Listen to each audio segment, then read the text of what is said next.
where she tried walking to the shoreline, again feeling the magnitude of gravity upon her.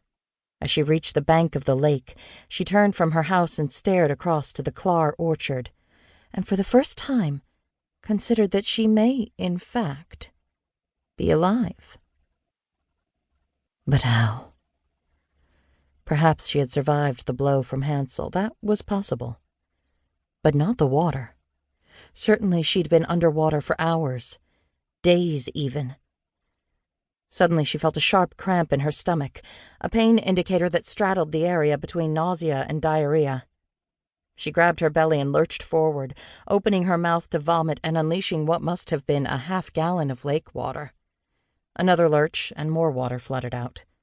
She coughed spastically, trying to catch her breath, and then felt the first wave coming from her anus, first as a slow leak and quickly escalating into a full liquid bowel movement.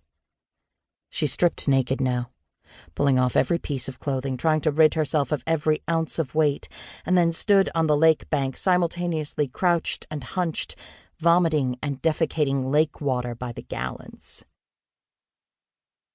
Anika crouched on the porch, gripping the beam that jutted out from the wall in between the two center windows. The support beam ran from floor to ceiling and formed a vertical barrier behind which Anika could hide and wait, only the right half of her face exposed in the window, as she peeked down through the trees at the still water from which she'd just emerged, anticipating some investigative scene to unfold.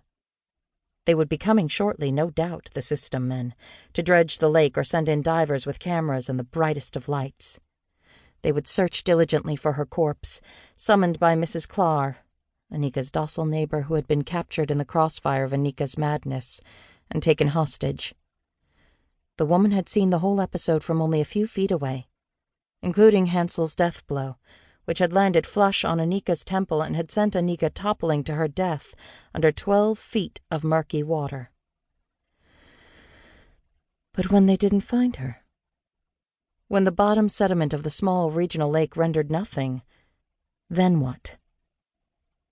Only a few years ago the system wouldn't have spent 10 seconds debating whether to send an officer all the way out to the backcountry on the report of a missing corpse, and certainly not when it involved an obscure family like the Morgans. But things had changed significantly since then. The Morgan family had become infamous in the Southlands and beyond, thrust there unwittingly by the life, death, and rebirth of Marlene. And the backcountry was now a steady beacon on the radar of the system. But the system's interest went beyond just Anika and her family's notoriety. They had lost officers in the unfolding of the terrifying story, men who had been corrupted and murdered by the Witch of the North. Any news of a death at the lake behind the Morgan property would not be taken lightly by system authorities. Anika waited in her position on the deck for what must have been an hour, and then, seeing no signs of a dive team or system men, stood and began to pace the deck, constantly extending her left arm in front of her as she did to avoid bumping into the room's furniture.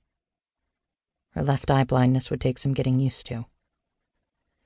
She walked to the porch screen now and looked out across the lake to the Clar house.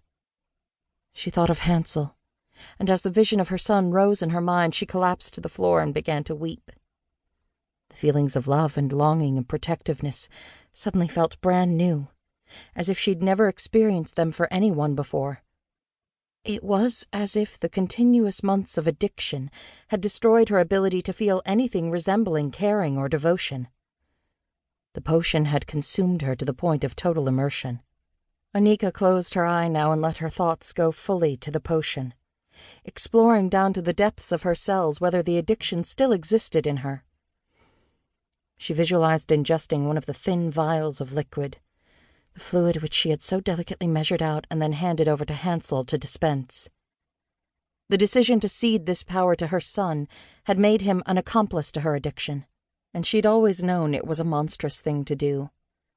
But there was no doubt it had kept her alive. Had she controlled the potion for the duration of her addiction, she'd have been dead early on. Perhaps that would have been a good thing, she considered now. But there it was. Anika brought forth a vision of the potion sliding down her throat, opening her mind to the feelings it had rendered in the past, and then gagged. A small